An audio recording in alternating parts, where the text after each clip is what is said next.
Russia rolled into Ukraine in 2022 with one of the biggest, strongest tank fleets ever assembled. It was expected that that fleet, made up of a mixture of modern marvels like the T-90M and steadfast Soviet-era workhorses like the T-72, would play a critical role in securing a crushing, comprehensive victory for Vladimir Putin's forces.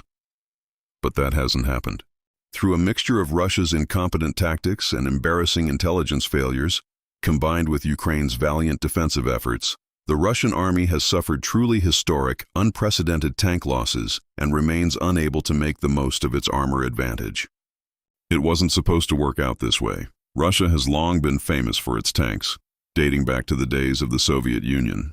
During World War II, for example, Soviet forces produced and deployed some of the mightiest military machines of the era, like the iconic T-34, renowned for its ability to adapt to challenging conditions with ease, but plagued by its own faults, or the destructive Su-152, boasting enough firepower to destroy almost any enemy tank or armored vehicle in its way with a single well-placed shot. Moving on into the Cold War era, the Soviet Union continued to demonstrate an almost uncanny ability to design and develop world-leading tanks, introducing models like the T-55, which went on to be one of the most widely produced tanks in history, the T-62, which featured the world's first smoothbore tank gun, and the T-72, which became the backbone of Soviet forces until the Union eventually dissolved and has continued to play a major role in Russian military operations.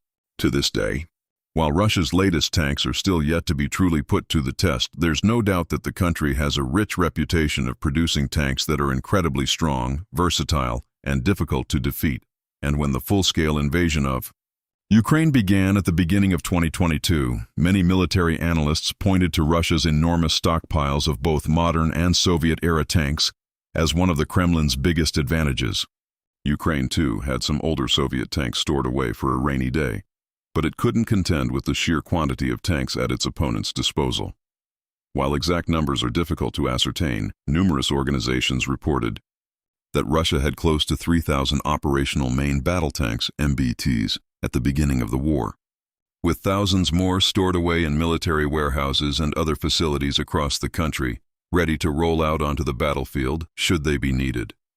The near 3,000 active MBTs included some very strong variants, like the aforementioned T-72 and the more modern T-80 and T-90 models, which were all regarded as highly capable and effective war machines, with enough armor to withstand enemy attacks and enough firepower to obliterate any forces standing in their way. Analysts expected these tanks to crush whatever defenses Ukraine might be able to muster, leading the Russian charge to victory and spearheading the country's assaults on not only the contested territories of the Donbass region, but onward into Ukraine's major cities like Kharkiv and Kyiv. Indeed, the sheer weight of Russia's tank strength is, without doubt, one of the reasons why Putin and his commanders were so confident of a quick victory when the war first began. They foresaw no possible way in which Ukraine could stop these mighty machines from rolling down their roads, blowing up their buildings, and laying waste to their fortifications. And for a brief time, it looked like that's exactly what would happen. The early days of the war involved Russian forces assaulting Ukraine along 5 major axes, striking at some of the biggest city centers, including Kyiv. They captured large swathes of territory with speed and efficiency, while Ukraine struggled to respond, having to divide its focus between evacuating as many of its people as possible to safer locations, mounting defenses in the towns and cities that had the most strategic value, and allocating its limited resources as and where they were needed. It looked as though Russia was on course to achieve exactly what it set out to do, with its enormous tank fleet proving its worth as the country's forces captured 1 square mile of land after another. Yet by the end of spring 2022, everything had changed. Russia's progress hadn't just slowed, it had stalled, and in many areas, the country's forces were being pushed back. Captured land was reclaimed by Ukrainians, and the Kremlin's army suddenly found itself on the back foot, forced to transition from large-scale combat operations to much smaller assault forces. It withdrew from its northern axis around the Kyiv and Sumy oblasts, focusing more of its efforts instead on the eastern regions, and its losses began to spiral, with supposedly unbeatable, indestructible tanks blown to bits by Ukraine's brave defenders. Years have passed since those early stages, but Russia has still not been able to find a way to return to those early tactics that proved so effective.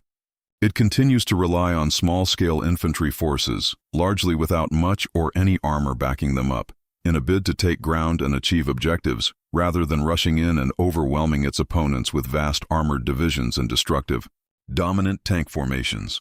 A detailed analysis of this strategic shift was written by U.S. Army veteran and author Brian Powers and published on the official U.S. Army website.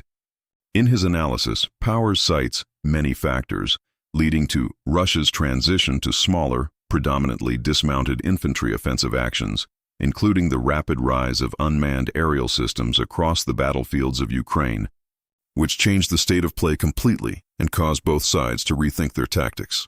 He also, however, notes that one of the big reasons why Russia has been unable to mass forces and orchestrate large-scale assaults along key frontline locations is quite simply because it has suffered such dramatic and devastating MBT and armored vehicle losses over the course of the conflict so far. We don't know exactly how many tanks have been damaged or destroyed, but the figure is clearly in the thousands. Open Source Intelligence Analysis Group, Oryx, for example, has reported more than 4,300 visually verified Russian tank losses in Ukraine since the invasion began, along with over 8,700 armored and infantry fighting vehicles. If we consider that, according to the International Institute for Strategic Studies 2021 military balance, Russia had anywhere between 2,800 and 3,330 operational tanks at the start of the war.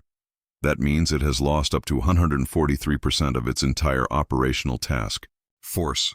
As Powers notes, these losses account for the largest armored vehicle losses that Russia has suffered since World War II, and a higher total number of losses than compared to all armored vehicle losses incurred in conflicts from 1946 to 2022, in which Russia, or its predecessor, the Soviet Union, participated.